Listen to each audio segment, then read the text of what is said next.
돈은 좋은 하인이지만 나쁜 주인이다. 돈이야말로 탁월한 도구이다. 그것은 생활을 보다 편안하게 하고 풍요로움을 제공하며 우리의 욕구와 목표를 충족시키는 데 필요한 수단을 제공한다. 그러나 그것은 절대적인 것이 아니다. 돈을 추구하는 것은 자신의 삶을 위해 필요한 도구를 얻는 것이지만 그것이 궁극적인 목표가 되어서는 안 된다.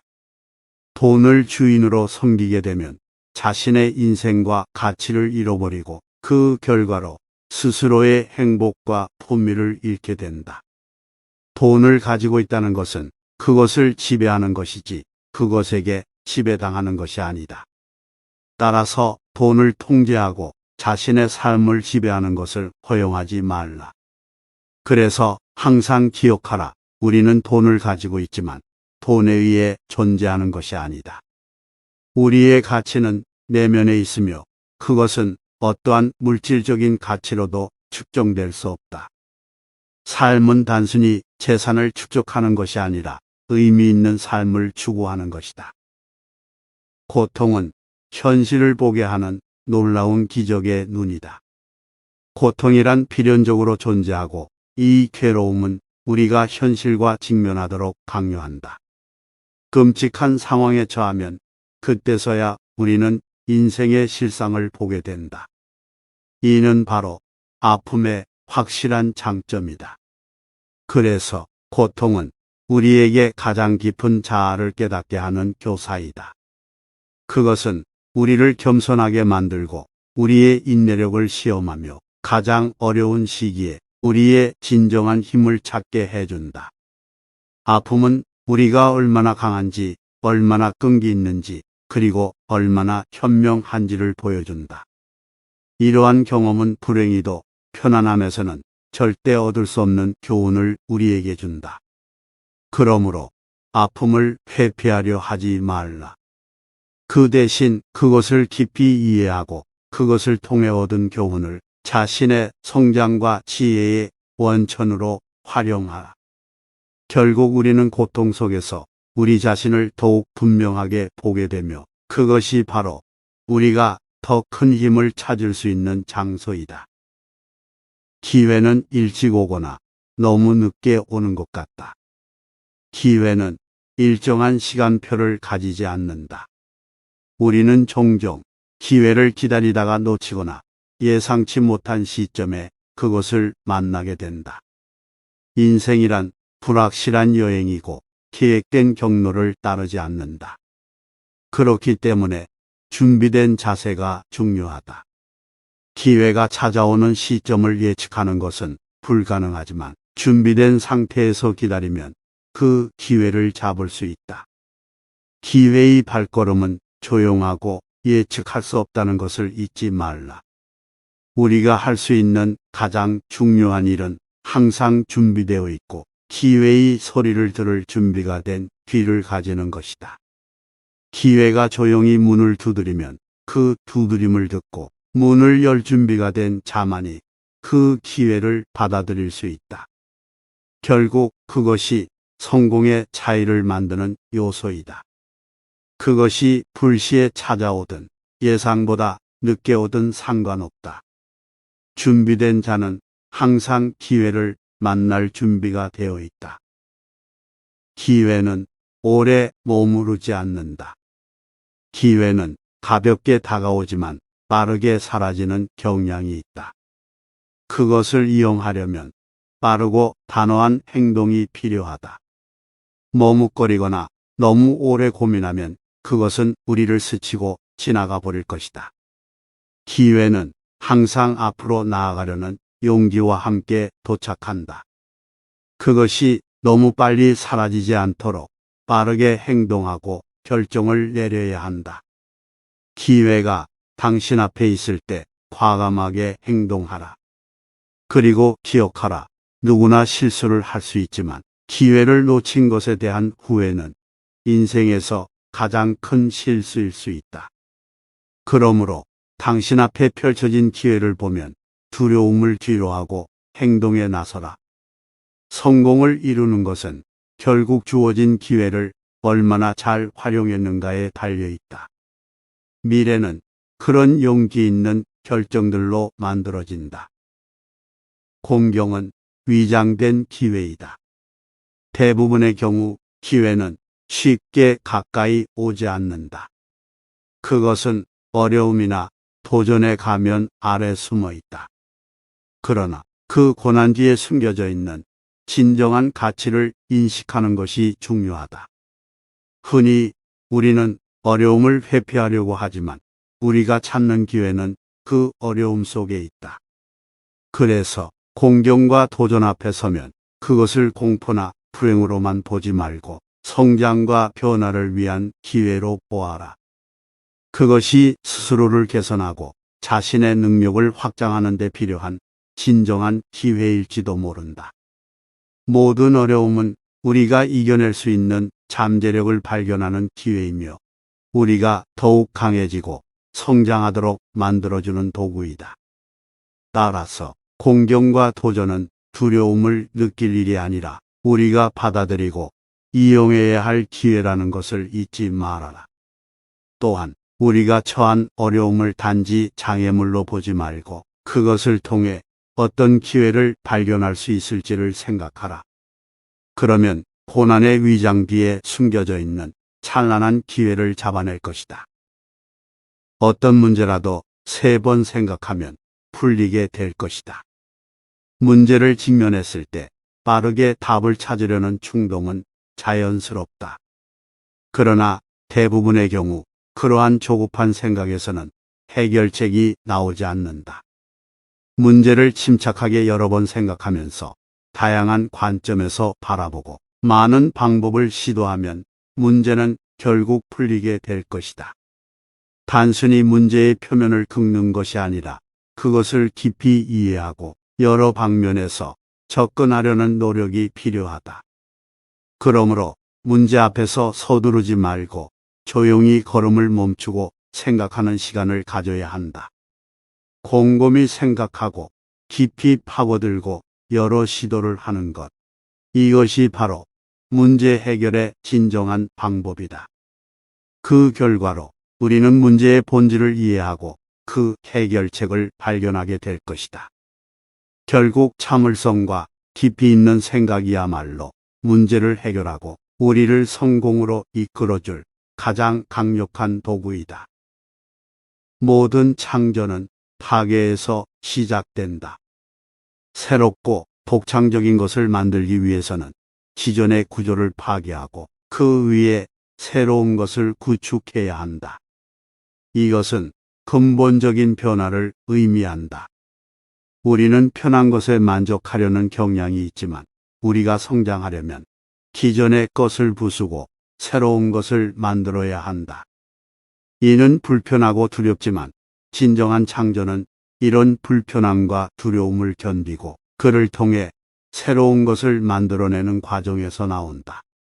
따라서 우리는 변화를 두려워하지 말고 도전을 환영해야 한다. 편안함은 성장을 방해하며 진정한 창조는 위험을 감수하고 불확실함을 품는 것에서 시작된다. 그래서 항상 기억하라. 우리의 완전한 잠재력을 발휘하려면 우리는 우리가 알고 있는 것을 뛰어넘어 알려지지 않은 영역으로 나아가야 한다. 그것이 흔들림과 충격을 가져올지라도 그것이야말로 창조의 시작이며 우리가 더 큰 가능성을 발견하고 새로운 창조를 이루어낼 수 있는 토대이다. 허락을 구하는 것은 자유를 포기하는 것이다. 진정한 자유는 자신의 행동에 대한 책임을 스스로 져야 함을 잊지 말라. 당신이 다른 사람에게 허락을 구하는 순간 자신의 결정을 외부의 영향에 의존하게 된다. 그리고 그 순간 당신은 자신의 자유를 어느 정도 포기한 것이다. 이런 상황은 자신의 행동과 결정을 스스로 제어하고 책임지는 것을 방해하며 결과적으로 자신의 자유와 독립성을 손상시킬 수 있다. 그러므로 우리는 허락을 구하는 것이 아니라 용기를 내서 선택해야 한다. 그리고 그 선택에 대한 결과를 두려워하지 말고 직면해야 한다. 결국 자유란 다른 사람의 동의나 허락 없이 자신의 생각과 행동을 통제하는 능력이다. 그리고 이것이야말로 우리가 자신의 삶을 직접 주도하고 우리 자신의 운명을 결정할 수 있는 권리이다. 그러니 허락을 기다리지 말고 자신의 판단에 따라 행동하라. 그리고 그 결과에 대한 책임을 감당하라. 이것이야말로 진정한 자유를 가진 사람의 행동 방식이다. 동정보다 더 상처를 주는 것은 없다. 상처받았음을 인정하는 것만으로도 충분히 고통스럽지만 그 위에 동정까지 받는다면 그것은 더욱 상처를 깊게 하고 자신의 나약함을 더욱 뼈저리게 느끼게 만든다. 따라서 우리는 동정보다는 이해를 선택해야 한다. 이해하는 자세는 상대방의 마음을 알아주고 그들의 고통을 함께 나누어준다. 이것은 그들이 혼자가 아니라는 것을 보여주고 그들의 마음을 편안하게 해준다. 우리는 모두 불완전한 인간이며 때로는 실패하고 상처받는다. 그러나 그것이 우리의 가치를 결정하는 것은 아니다. 우리는 누군가가 우리를 동정하기보다는 서로의 고통을 이해하고 함께 서서 다시 일어날 수 있도록 돕는 것이다. 이것이야말로 진정한 인간성이다. 사람이 가장 강력할 때는 그의 고독 속이다. 고독은 외부 세상으로부터의 의도적인 고립 그리고 자신의 생각과 감정에 몰두하는 능력을 가리킨다. 우리 모두 고독을 통해 스스로를 더 잘 이해하고 명확한 통찰력과 독창성을 발전시킬 수 있다. 이런 고독의 순간은 자신의 마음속 깊이를 탐색하고 자기 자신을 가장 강력하게 만드는 기회를 제공한다. 고독은 사회적으로 완전히 멀어지는 것을 의미하는 것이 아니다. 사회와 연결되어 있고 다른 사람들과 소통하고 협력하는 것은 여전히 중요하다. 고독은 조용한 자아 성찰을 통해 자신을 이해하고 성장시키는 도구이다. 따라서 마음의 고요함 속에서 자신을 찾아라. 그곳에서 당신은 진정한 힘을 발견하게 될 것이다. 겸손은 진정한 위대함의 표시이다. 자신의 능력과 지식에 대한 과대평가는 흔히 보는 실수이다. 그러나 진정한 위대함은 스스로를 지나치게 과대평가하는 대신 자신의 한계와 결점을 인정하는 데서 비롯된다. 겸손한 사람은 자신이 모든 것을 알지 못한다는 사실을 받아들이고 이를 통해 새로운 지식과 경험을 끊임없이 탐구하려는 욕구를 가진다. 그러므로 진정한 겸손은 스스로를 하염없이 낮추는 것이 아니라 스스로의 진실을 받아들이고 그것을 통해 성장하려는 의지를 나타낸다. 끊임없이 배우고자 하는 자세, 자신의 잘못을 인정하고 바로잡을 용기, 다른 사람들의 의견과 견해에 귀를 기울일 줄 아는 상대방을 존중하는 자세. 이것이 바로 진정한 겸손이며 이런 겸손함이야말로 진정한 지혜와 강인함을 낳는 토대이다. 결점은 완전함에 이르는 계단이다. 완벽함은 단순히 무결점의 상태가 아니다. 완전함은 오류를 통해 얻은 통찰력과 성장으로 이루어진다. 결점은 당신을 완전함으로 이끌 계단이다. 그것을 외면하지 말고 당신의 결점을 받아들이라. 그리고 그 결점을 이용해 자신을 더 나은 사람으로 만들기 위한 계단으로 활용하라. 그러므로 우리의 결점은 우리의 힘이다. 그것은 우리가 더 강하고 더 현명하고 더 용기 있게 되는 길을 열어준다. 그 결점이 주는 독특한 교훈과 경험은 성장의 원동력이며 그것이 우리를 더욱 빛나게 한다. 결점을 숨기려 하지 말고 그 대신 그들을 당당히 받아들이고 자신을 개선하기 위한 계단으로 삼으라. 완벽함을 향한 여정은 끝이 없는 도전이며 당신의 결점은 가장 강력한 동력이 될 것이다. 기억하라. 결국 완벽함은 우리가 얼마나 적은 결점을 가지고 있느냐가 아니라 그 결점을 어떻게 활용하고 극복하느냐에 달려 있다. 현실을 수용하는 것은 힘이다. 그것은 이미 일어난 일이다. 우리는 그것을 받아들이고 그에 따라 행동해야 한다. 현실을 받아들이는 것은 고통스럽지만 그것이 우리를 힘든 상황에서 벗어나게 하는 유일한 방법이다. 현실을 부정하면 우리는 현실에서 벗어나지 못하고 항상 그 상황에 갇혀 있을 것이다.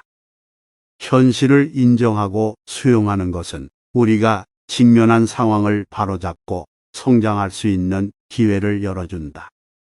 고통스러운 현실을 부정하거나 회피하는 것은 잠시의 위안이 될 수 있지만 결국 우리는 동일한 문제에 또다시 직면하게 된다.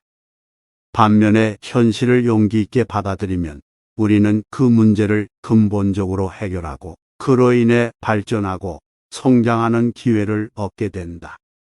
그래서 현실을 수용하는 것은 자신에게 진정한 힘을 부여하는 행위이며 그것이 바로 우리를 더 나은 미래로 이끄는 길이다. 시간은 우리가 가장 많이 소비하지만 가장 가치 없게 여기는 것이다. 우리는 그동안 얼마나 시간을 가볍게 여겼는가. 우리는 무한한 시간을 가진 것처럼 행동하고 때로는 그것을 낭비하거나 무의미한 것에 사용한다. 하지만 시간은 끊임없이 흘러가며 우리가 그것을 되돌릴 수 없다는 사실을 간과하기 쉽다. 그렇기에 우리는 시간을 소중하게 여기고 그것을 신중하게 사용해야 한다. 매 순간은 단 한 번뿐인 존재이며 그것은 되돌릴 수 없는 소중한 자산이다. 우리가 시간을 어떻게 사용하느냐는 우리의 삶이 어떤 방향으로 흘러가는지를 결정짓는 중요한 요소다. 그래서 우리는 시간을 존중하고 그것을 최대한 효율적이고 의미 있는 방향으로 사용하려는 노력이 필요하다. 이는 우리의 삶을 보다 풍요롭고 가치 있게 만드는 가장 중요한 습관 중 하나이다. 지식은 무력하다. 그것은 적용되었을 때만 강력하다. 지식은 자체적으로는 아무런 의미가 없다. 중요한 것은 그 지식을 어떻게 적용하느냐다. 무수히 많은 정보를 알고 있어도 그것을 실생활에 적용하지 않는다면 그것은 무의미한 존재일 뿐이다. 따라서 우리는 배운 것을 실제 생활에 적용하려는 노력을 해야 한다. 결국 지식은 그것이 행동으로 변환될 때 우리의 삶과 경험에 결합되어 생명을 얻는다. 그러므로 지식은 단순히 알아두는 것이 아니라 그것을 통해 세상을 변화시키는 도구로 삼아야 한다. 이렇게 적용된 지식이야말로 진정한 힘이며 그것이 바로 우리를 개선하고 발전시키는 열쇠이다.